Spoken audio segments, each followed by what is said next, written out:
নেশামো তোমার আসক্তি। সানা শেখ। পর্ব 6। হঠাৎ আইরিন থমকে দাঁড়ায়।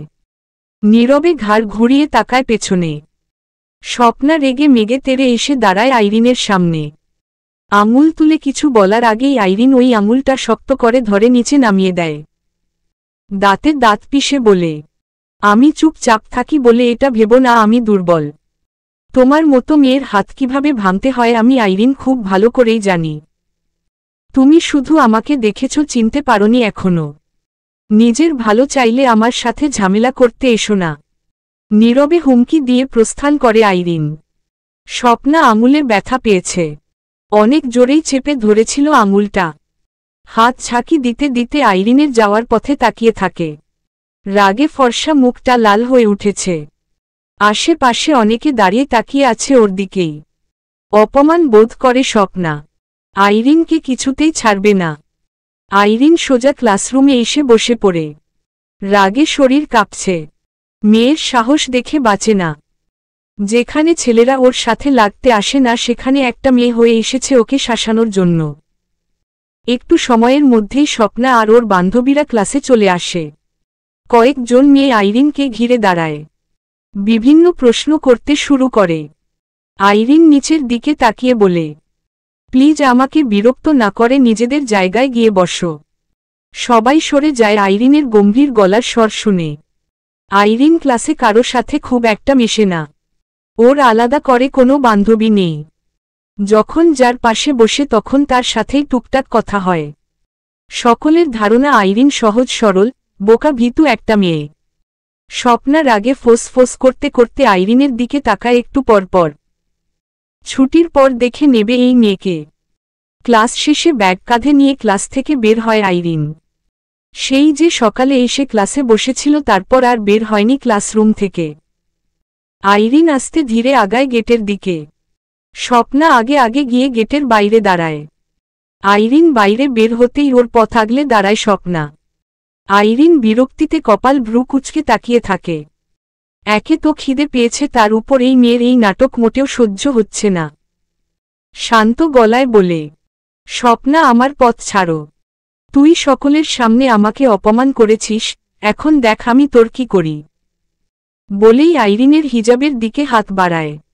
হিজাব ধরে টান দিতে উদ্যত হয়। আইরিন এক হাতে সোনার হাতটা শক্ত করে ধরে, অন্য হাতে চুলের মুঠি ধরে শক্ত করে। রাগে ফেটে পড়ে বলে, হিজাব ছাড় বলছি, নয়তো তোর হাত গুঁড়ো করে দেব আমি। বিশ্রী ভাষায় বাবা মা তুলে গালি দেয় স্বপ্না। আইরিন রাগের চোটে হিতাহিত জ্ঞান হারিয়ে ফেলে।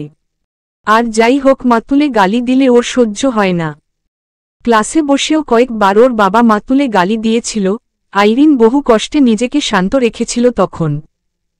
আইরিন পা দিয়ে পেঁচিয়ে স্বপ্নাকে বেকায়দায় ফেলে দেয়। কয়েকজন মেয়ে ওদের দুজনকে আলাদা করার চেষ্টা করে। সোনার হাত থেকে হিজাব ছুটে যেতেই আইরিন সোনার চুলের মুঠি ছেড়ে দেয়। স্বপ্না ক্ষান্ত হয় না। তেড়ে এসে আইরিনকে ধরার আগেই আইরিন কষিয়ে এক চর বসিয়ে দেয় নরম তুলতুলে গালে। এক চর খেয়েই পিচ ঢালা রাস্তায় পড়ে গেছে স্বপ্না। আইরিনের ওটা হাত নাকি অন্য কিছু? এই মেয়ের গায়ে এত শক্তি কিভাবে? আইরিনের চাচাতো ভাই ফয়সাল তালুকদার এই কলেজেই পড়ে ফাইনাল ইয়ারে। কৃষ্ণচূড়া গাছের নিচে দাঁড়িয়ে ছিল বন্ধুদের সঙ্গে। ঝামেলা দেখে এগিয়ে আসতেই দেখে আইরিন দাঁড়িয়ে আছে আর স্বপ্না নিচে পড়ে আছে। স্বপ্না আবার গালি দিতেই আইরিন ঠাস ঠাস করে আরও দুটো চর বসিয়ে দেয়। ফয়সাল দ্রুত পায়ে এগিয়ে এসে আইরিনকে টেনে সরিয়ে নিয়ে আসে। আইরিন রাগে গোজগোজ করতে করতে বলে, ছাড়ো আমাকে, ওই নির্লজ্জ মেয়ের কত বড় সাহস আমার বাবা মাকে তুলে গালি দেয়, ওর মুখ ভেঙে দেব আমি। রাস্তাঘাটে মারামারি করছিস কেন এভাবে? কি হয়েছে? ছাড়ো আমাকে, তুমি কেন ধরেছ আমাকে? তুই আমার বোন, তোকে ধরতেই পারি আমি। এখন বল কি হয়েছে? আইরিন নিজেকে ছাড়িয়ে নেয়ার চেষ্টা করে বলে, তোমরা কেউ হও না আমার। ছাড়ো আমাকে, আদনান লাকি দেখলে তোমার মাথা ফাটিয়ে দেবে। লাকি ভাই আমাকে বলে গেছে তোকে দেখে রাখতে। এখন শান্ত হয়ে বল কি হয়েছে। ফয়সাল তালুকদারের বোন আইরিন এটা শুনে বেশ কয়েকজন অবাক হয়ে তাকিয়ে আছে। একটা মেয়ে স্বপ্নাকে টেনে তুলে বলে, কার সাথে লেগেছিস জানিস তুই? একে তো এমপির ছেলের বউ, তার উপর আবার এই ফয়সাল তালুকদারের বোন। এই কারণেই আইরিনের এত তেজ। বাঁচতে চাইলে পালা এখান থেকে। স্বপ্না কিছু বুঝতে না পেরে তাকিয়ে আছে।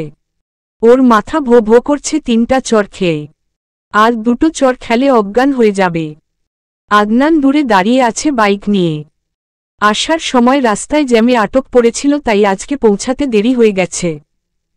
মাঝ রাস্তায় একটা ইজিবাইক উল্টে গিয়েছিল। আদনান যতক্ষণে এসে পৌঁছায় তখন দেখে আইরিন কোনো একটা মেয়েকে ঠাস ঠাস করে দিচ্ছে। কি ঘটেছে আদনানের জানা নেই। বাইক থেকে নেমে হেলমেট পরে থেকে এগিয়ে আসে আইরিনের কাছে। আইরিন, কি হয়েছে? আইরিন ভাইয়ের দিক থেকে চোখ সরিয়ে আদনানের দিকে তাকায়। ফয়সাল আইরিনকে ছেড়ে দেয়। আইরিন কিছু বলছে না দেখে ফয়সালের দিকে তাকিয়ে বলে, ফয়সাল, কি হয়েছে? আমি নিজেই জানি না কি হয়েছে। ওকে জিজ্ঞেস করছি, বলছে না। আদনান আইরিনের হাত ধরে বলে, কি হয়েছে? রাস্তায় দাঁড়িয়ে মা মা রি করছো কেন? ও আমার বাবা, মা তুলে গালি দিল কেন? আবার আমার হিজাব ধরে টান দিয়েছিল। ওর হাত মুখ যে এখনো ঠিক আছে সেটাই তো আশ্চর্যের ব্যাপার। আদনান ভয়ঙ্কর রকম রেগে তাকায় মেয়েটার দিকে। ফয়সাল তেড়ে গিয়ে দাঁড়ায় মেয়েটার সামনে। রাগী স্বরে বলে, এই মেয়ে, তোমার এত সাহস কিভাবে হলো আমার বোনের হিজাব ধরে টান দেওয়ার? আমার কাকা কাকিকে তুলে গালি দেওয়ার স্পর্ধা হলো কিভাবে? জিহ্বা টেনে ছিঁড়ে ফেলব বেশি বাড়াবাড়ি করলে। তোমার বাপ ভাইকে ভয় পায় না এই ফয়সাল তালুকদার? স্বপ্না বলে না কিছু। আদনান কিছু না বলে আইরিনকে নিয়ে বাইকে উঠে বসতে বসতে বলে, আজকের পর দ্বিতীয়বার আইরিনের সাথে কোনো রকম ঝামেলা কেউ করলে তাকে টেনে ছিঁড়ে রোদে শুকিয়ে শুটকি বানিয়ে ফেলব, সোজা কথা বলে রাখলাম। আদনান বাইক স্টার্ট দিয়ে চলে যায়। ফয়সাল স্বপ্নাকে আবার শাসিয়ে চলে যায় নিজের বন্ধুদের কাছে। আইরিনের দাদার বাড়ির কারো সাথে সেরকম কোনো সম্পর্ক না থাকলেও ফয়সাল আইরিনকে বেশ ভালোবাসে, স্নেহ করে। মাঝে মধ্যেই শেখ বাড়িতে গিয়ে দেখেও আসে।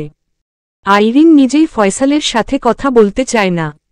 দাদার বাড়ির কারো সাথেই কোনো সম্পর্ক রাখতে চায় না। সনার একজন বান্ধবী বলে, এই ছোট একটা বিষয় নিয়ে এত বড় ঝামেলার কোনো দরকার ছিল না।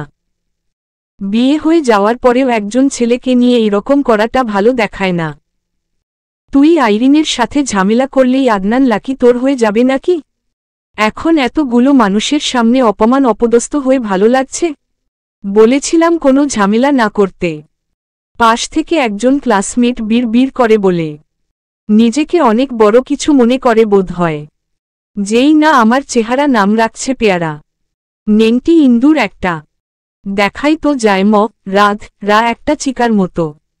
বাপ ভাই যেন কি হয়ে গেছে, মাটিতে পা পড়ে না একেবারে। ঘম দেখলেই গা জ্বলে যায়। একদম ঠিক হয়েছে, আরো 2টো দিলে আরো খুশি হতাম। আদনান বাইক চালাতে চালাতে বলে, হয়েছিলটা কি প্রথম থেকে বলো। ওই মেয়ে আপনাকে ভালোবাসে। আমি আপনাকে কেন বিয়ে করেছি এই জন্য ঝামেলা করছিল। সকালেও তেড়ে এসেছিল।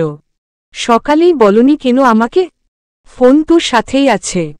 আমি জানতাম নাকি ও পরেও এমন কিছু করবে, পাগল ছাগল সব। আদনান রাগের কারণে চুপ হয়ে থাকে।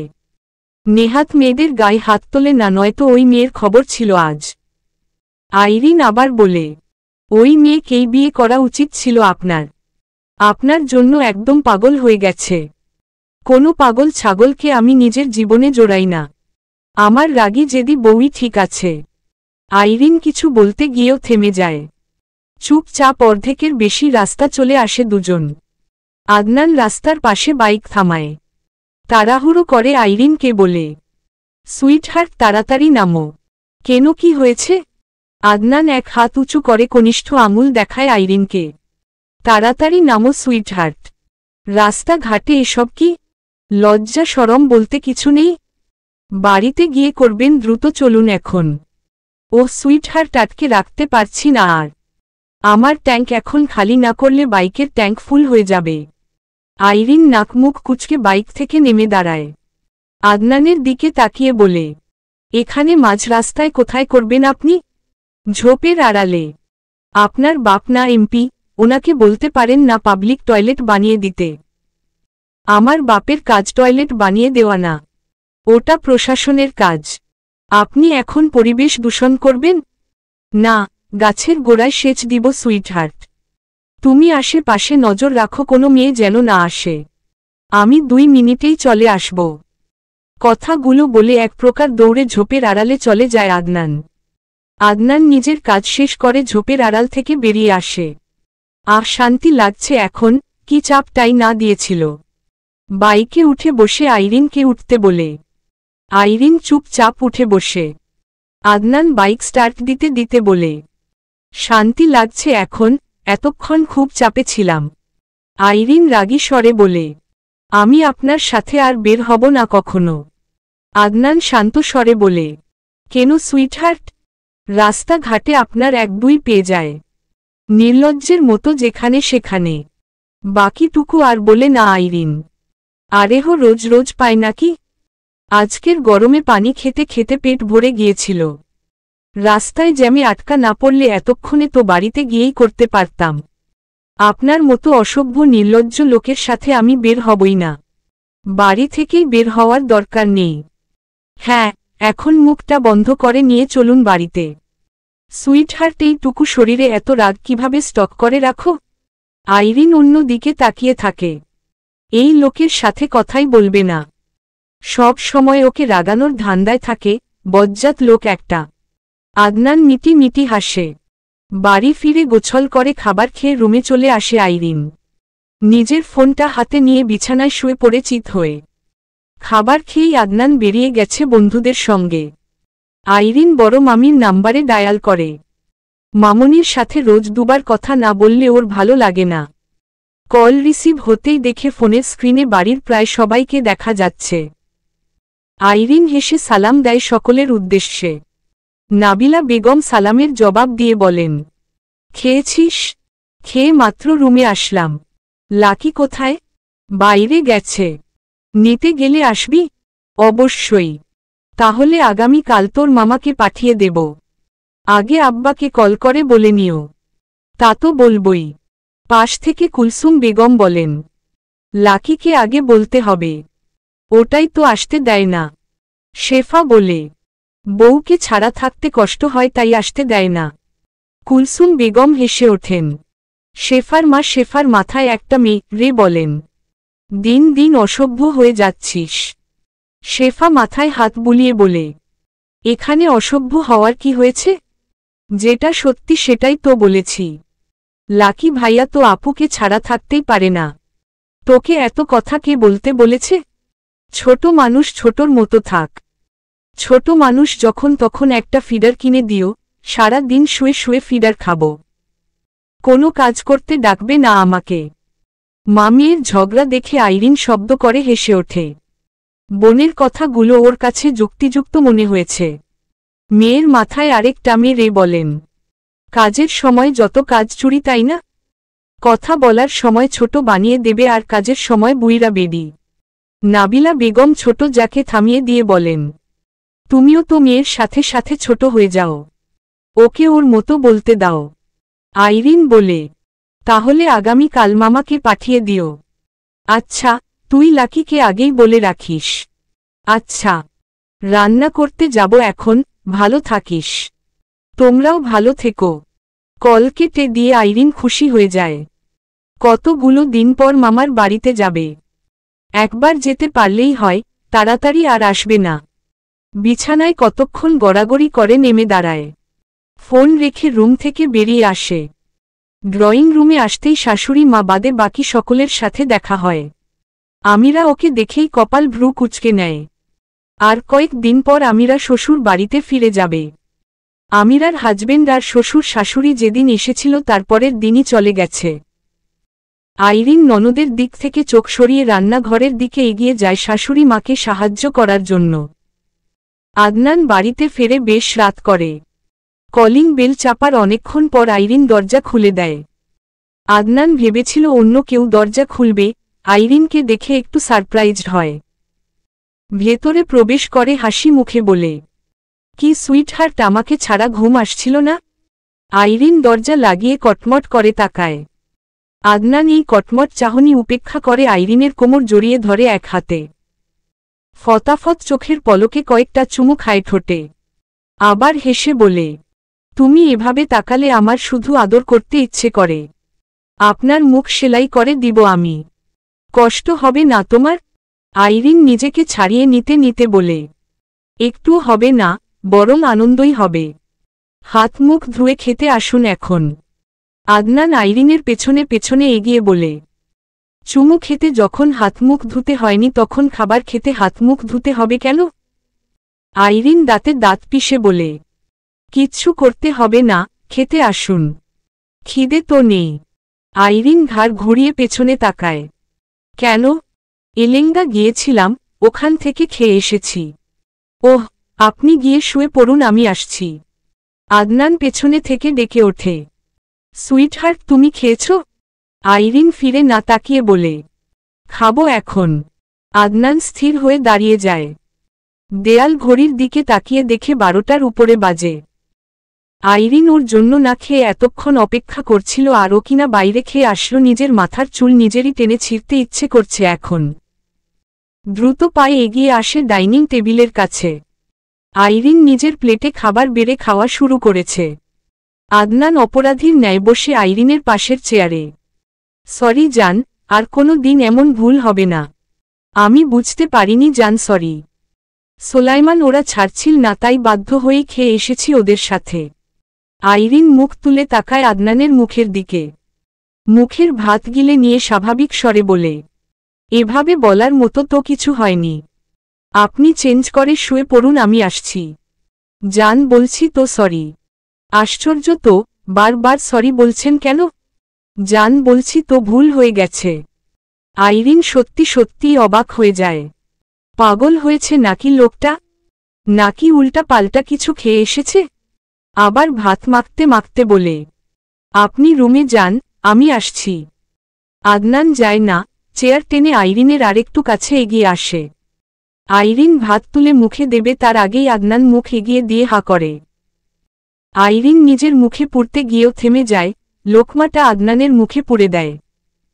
আদনানের পেট ভরা থাকা সত্ত্বেও আবার খায় নিজের বউ নামক জানের সাথে। খাওয়া শেষ করে বাকি সব ফ্রিজে তুলে রাখে। এটো প্লেট, বাটি, গ্লাস রান্না ঘরে রেখে আসে। আদনান তখনও বসে আছে চেয়ারে। আইরিন রান্না ঘরের লাইট অফ করে বেরিয়ে আসতেই আইরিনের পেছনে পেছনে যায় আদনান। নাইট ল্যাম্প অন করে সবগুলো লাইট অফ করে দিয়ে রুমের দিকে এগিয়ে যায় দুজন। রুমে এসে ফ্রেশ হয়ে চিত হয়ে শুয়ে পড়ে আদনান। আইরিনের দিকে তাকিয়ে বলে, সুইটহার্ট, খাবার তো গলা দিয়ে বের হয়ে আসতে চাইছে। আইরিন লাইট অফ করে বিছানায় শুতে শুতে বলে, জুলুম করে খেতে বলেছে কে? নিষেধ করেছিলাম তো। আদনান আইরিনকে জড়িয়ে ধরে। আইরিন কিছু বলে না। সুযোগ পেয়ে আদনান আরেকটু চেপে ধরে। আইরিন ছটফটিয়ে বলে, চেপে মেরে ফেলতে চাইছেন নাকি? হাত আলগা করুন। আদনান হাত একটু আলগা করে। আইরিন বলে, আগামীকাল মামা নিতে আসবে। কেন? কেন আবার আমি যাব সেজন্য আসবে? আমি বউ ছাড়া থাকতে পারবো না। আইরিন চুপ হয়ে থাকে। আদনান গভীর স্বরে বলে, জান, তোমাকে ছাড়া থাকতে ভালো লাগে না আমার। আমি সত্যি সত্যিই তোমাকে ছাড়া থাকতে পারবো না। ভাগ্যক্রমে যদি এমপি হয়ে যান তখন তো এদিক ওদিক দৌড়াতে হবে। তখন থাকবেন কিভাবে? পরেরটা পরে দেখা যাবে জান, এখন কিভাবে থাকব? নাটক না করে ঘুমান তো। জান। আইরিন কাত হয়ে আদনানের মাথা নিজের বুকে জড়িয়ে ধরে বলে, কথা না বলে চুপচাপ ঘুমান। আদনান চুপচাপ থাকে না, চুপচাপ থাকার মতো মানুষ তো আদনান লাকি নয়। জোর করে মুখ তুলে তাকায় বউয়ের মুখের দিকে। অসহায় গলায় বলে, আগামীকাল সকালে যাবে, রাতে ফিরে আসবে। 1 মাস পর ফিরে আসব। সুইটহার্ট, 1 মাস পর ফিরে এসে দেখবে তোমার অভাবে রে ভূ ত হয়ে গেছি।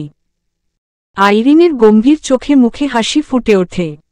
আইরিনের ঠোঁটে হাসি দেখে আদনান নিজেও হাসে। নিজেই আইরিনের বুকে মুখ গুজে নিশ্চুপ হয়ে যায়। কিছুক্ষণ অতিবাহিত হওয়ার পর মুখ গুজে রেখেই বলে, জান, আগের মতো করে জড়িয়ে ধরো। আইরিন জড়িয়ে ধরে 2 হাতে। আদনান নিজেও জড়িয়ে ধরে। পুরো রুমে নিস্তব্ধতা নেমে আসে। এসির মৃদু শব্দ ছাড়া কোনো শব্দ নেই। আদনান ভীষণ খুশি। এই প্রথম আইরিন ওর কোনো কথা শুনে হেসেছে, নিজ থেকে ওকে জড়িয়ে ধরেছিল। সকলের সাথে না খেয়ে ওর অপেক্ষায় বসেছিল।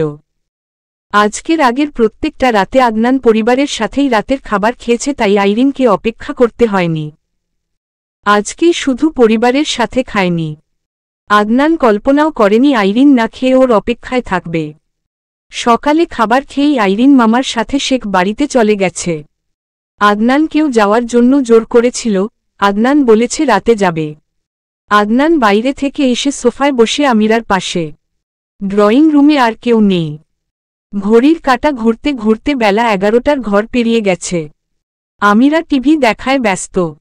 আদনান রিমোট হাতে নিয়ে টিভি অফ করে দেয়। আমিরা বিরক্ত হলেও প্রকাশ করল না। স্বাভাবিকভাবেই ঘাড় ঘুরিয়ে ভাইয়ের দিকে তাকায়। ভাইয়ের রাগী চোখ মুখ দেখেই শুকনো ঢোক গিলে নেয়। এত রেগে আছে কেন? কি হয়েছে? আদনান গম্ভীর স্বরে বলে। তুই কি আইরিনের উপর বিরক্ত? এমন কথার আগামাথা বুঝতে পারে না আমিরা। আদনান পুনরায় বলে, কথা বলছিস না কেন?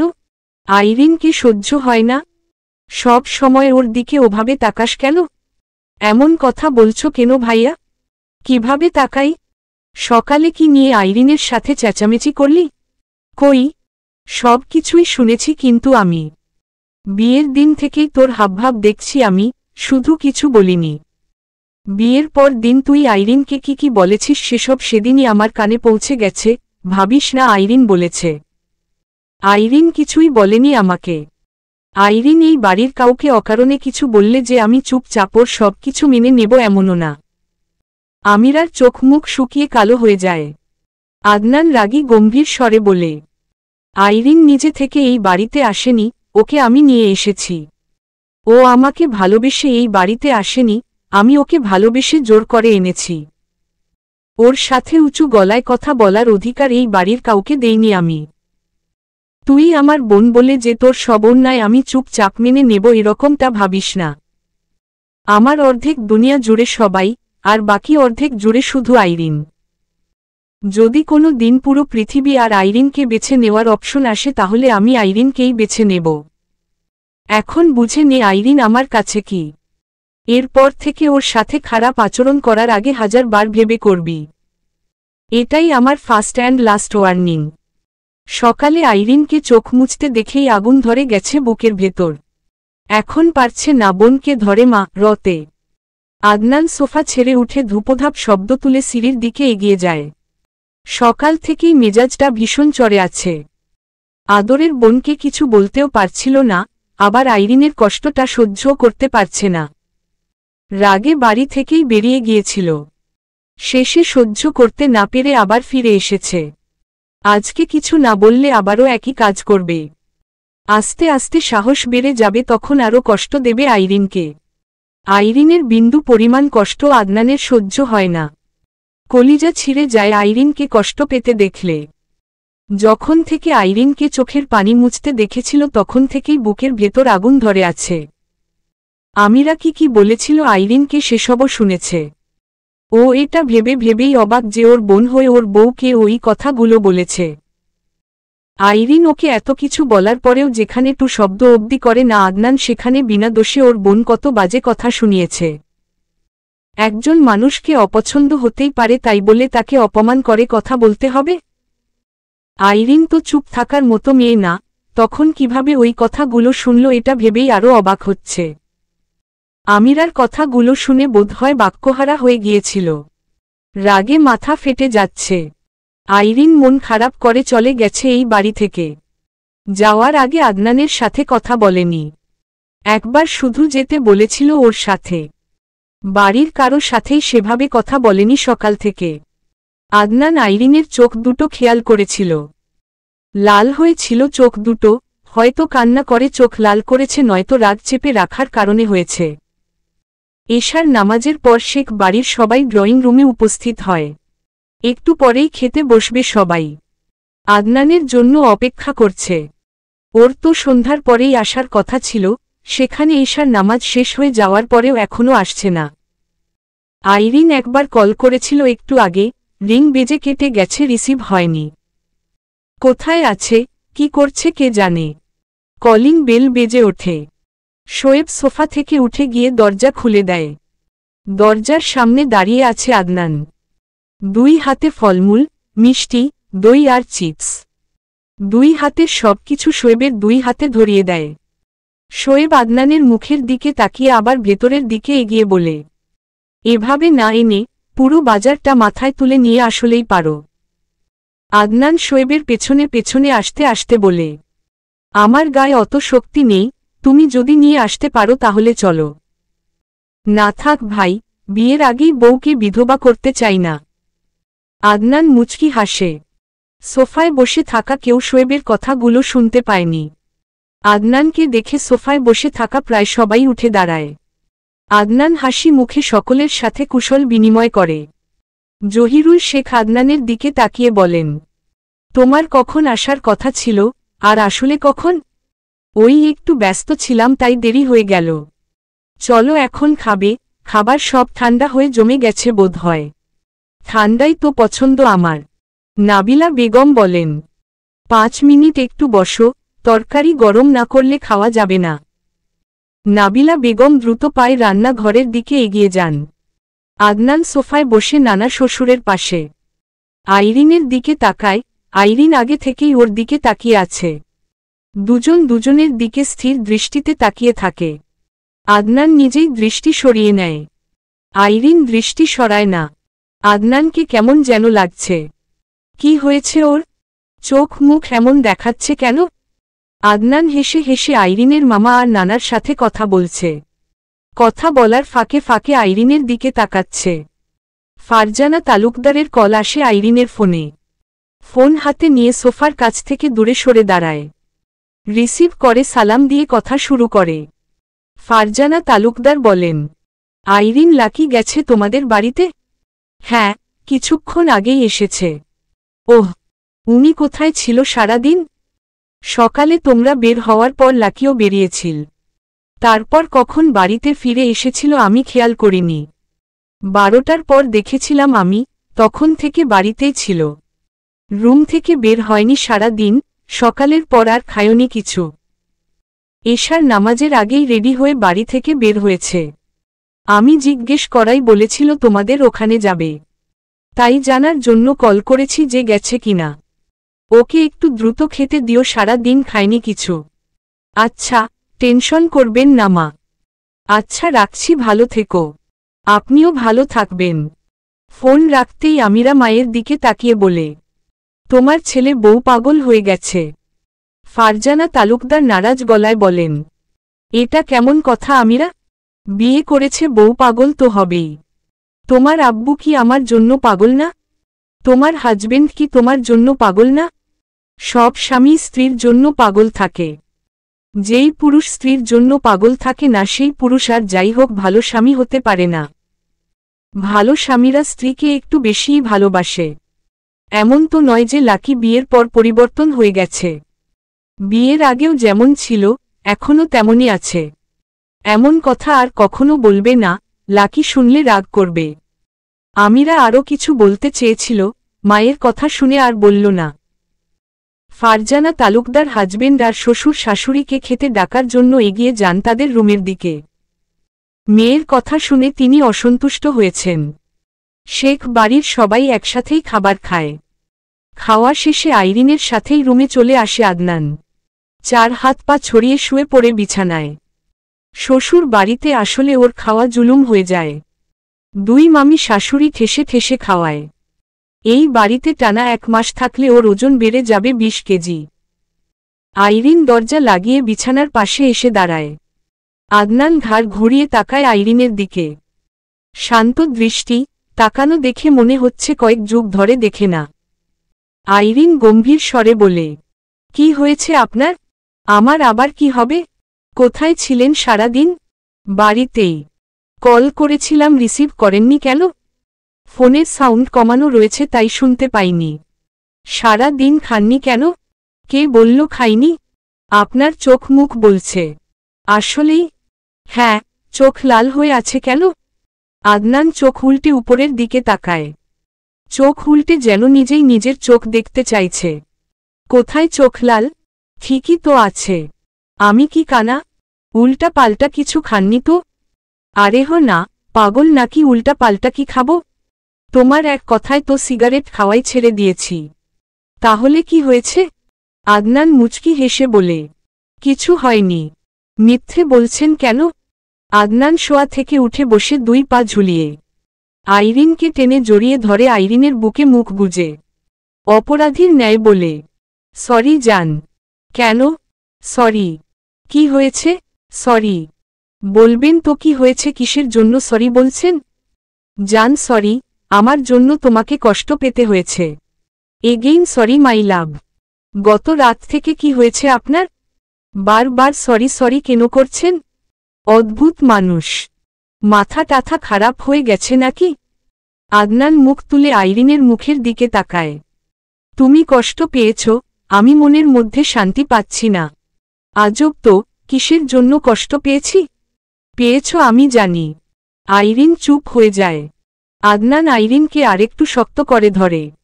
আদনান নরম অথচ গভীর দৃঢ় স্বরে বলে, জান ভালোবাসি। দুপুরে খাননি কেন? ইচ্ছে করেনি। পাগলের মতো কথা বলছেন কেন? পাগলের মতোই লাগছে। আমি তো আপনাকে কত কষ্ট দেই, আঘাত দিয়ে কত কথা বলি। আপনার খারাপ লাগে না? কষ্ট হয় না তখন? রাগ হয় না আমার উপর? কিছুই হয় না, বরং তুমি কিছু না বললেই আমার কষ্ট হয়, খারাপ লাগে, নিজের ওপর নিজেরই রাগ হয়। তুমি সব সময় বলবে আমি শুনব। এত ভালো কেন বাসেন? জানি না। নিজেকে কেন কষ্ট দিয়েছেন? ইচ্ছে হয়েছে। পাগলের মতো কথা বলবেন না। ভালোবাসলে মানুষ পাগল হয়ে যায়? জানি না তো। তুমি কবে ভালোবাসবে আমাকে? আইরিন চুপ হয়ে থাকে। আদনান আবার বলে, আমার বিশাল একটা স্বপ্ন আছে। কি? তোমার মুখ থেকে একটা বার শুনতে চাই ভালোবাসি। কবে বলবে? চেঞ্জ করে ঘুমান। যান। হু। আগামীকাল ঢাকা যাচ্ছি আমি। কেন? কাজ আছে একটু। ফিরবেন কবে? আগামী পরশু বা তার পরের দিন। এই দুদিন কলেজে যাওয়ার প্রয়োজন নেই। বই খাতাও আনিনি কিছু। ভালোই হয়েছে। ছাড়ুন আমাকে। ধরে থাকি আরেকটু। আইরিন স্থির হয়ে দাঁড়িয়ে থাকে। আদনান জড়িয়ে ধরে আগের মতোই বসে রইল। আইরিন হাত তুলে আদনানের পরিপাটি চুলগুলো এলোমেলো করে দেয়। চুলে হাত বুলিয়ে দিতে শুরু করে। সারা দিন না খেয়ে রুমে শুয়েছিল বোধহয়। চোখ মুখ কেমন যেন রা হয়ে গেছে। চোখ দুটো লাল লাল হয়ে আছে। আদনানকে এর আগে এরকম অবস্থায় দেখেনি আইরিন। কিছুক্ষণ পর আইরিনকে ছেড়ে দেয় আদনান। বসা থেকে উঠে দাঁড়িয়ে আইরিনের মুখ আগলে ধরে 2 হাতে। সারা মুখে অসংখ্য চুমু খায়। আইরিন বলে না কিছু। সুযোগ পেয়ে আরও অনেকগুলো চুমু খায়। জড়িয়ে ধরে দাঁড়িয়ে থাকে কিছু সময়ে। আবার ছেড়ে দিয়ে চেঞ্জ করে ফ্রেশ হয়ে এসে শুয়ে পড়ে। আইরিন নিজেও ফ্রেশ হয়ে এসে রুম অন্ধকার করে আদনানের পাশে শুয়ে পড়ে। আইরিন শুতেই আদনান জড়িয়ে ধরে ঘাড়ে মুখ ডুবায়। কিছুক্ষণ পর আইরিনের কানের কাছে মুখ নিয়ে ফিসফিস করে বলে, জান বাবু চাই। আবার শুরু হয়ে গেছেন। আইরিনের কানের লতিতে চুমু খেয়ে বলে, এখন বাবু আসলে আগামী 1 বছরের মধ্যে আর বাবু চাইব না সুইটহার্ট। বিস্ময় বিমূঢ় আইরিন। কি বলছে এই লোক? বিস্ময় নিয়েই বলে, কি বলতে চাইছেন আপনি? বলছি এখন যদি বাবু পেটে আসে তাহলে আগামী 1 বছরের মধ্যে আর বাবু চাইব না। 1 বছর পর আবার চাইব। মুড সুইং হচ্ছে সুইটহার্ট। কপাল ভ্রু কুঁচকে যায় আইরিনের। মুহূর্তেই ঠোঁটে দুষ্ট হাসি ফুটিয়ে তুলে বলে, মুড সুইং হচ্ছে ব্যাপারটা কি তালুকদার সাহেব? আপনি কি মা হতে চলেছেন নাকি? লা হাওলা ওয়ালা কুওয়াতা ইল্লা বিল্লাহ, এই সব কি বলছো বউ? চলবে।